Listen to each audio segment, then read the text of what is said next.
Chicago Cubs signed Jake Marisnick to a 1-year, $1.5 million deal. So Marisnick, he's been majority of his career on Houston from 2014 to 2019. And last season, the 30-year-old Marisnick spent half a year with the New York Mets after the Mets traded with Houston to get him. And Marisnick, the last couple seasons, 2018, 10 home runs, 28 RBIs, 6 stolen bases for Marisnick, 211 batting average, 275 on base, a 400 slugging, a 674 OPS.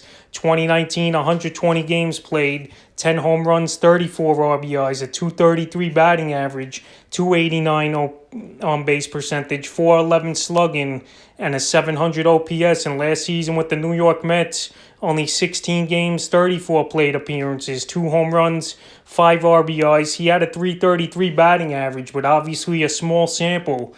353 on base, a 606 slugging, and a 959 OPS. So Marisnick, he gets a major league deal, which I'm kind of surprised. Marisnick, he hasn't done much throughout his career, even though this will be his 9th season in the bigs this year, coming up with the Cubs. But the Cubs, another team where they lost a lot of guys here in the offseason. Jose Quintana, he went to LA. John Lester, he signed with Washington.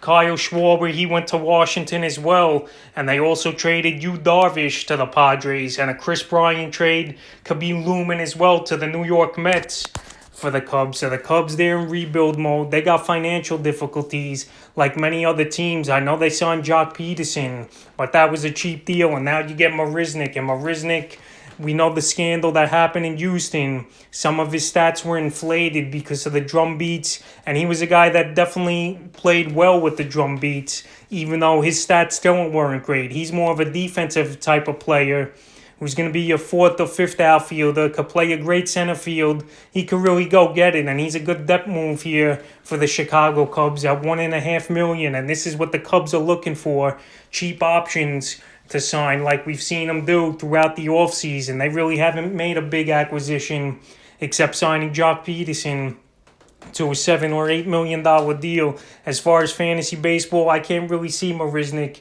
having any fantasy value unless it's in 16-team leagues or deeper right now, because he's not known as a hitter. I don't think he's going to be starting for this Cub team unless more trades come down the pipe here before spring training or in spring training in the next couple weeks here. But Marisnick, it's good to see him get a major league deal and some money for the minimum here. And we'll see what he can do for the Chicago Cubs, and possibly if he could break out and have fantasy value this season in the upcoming 2021 season.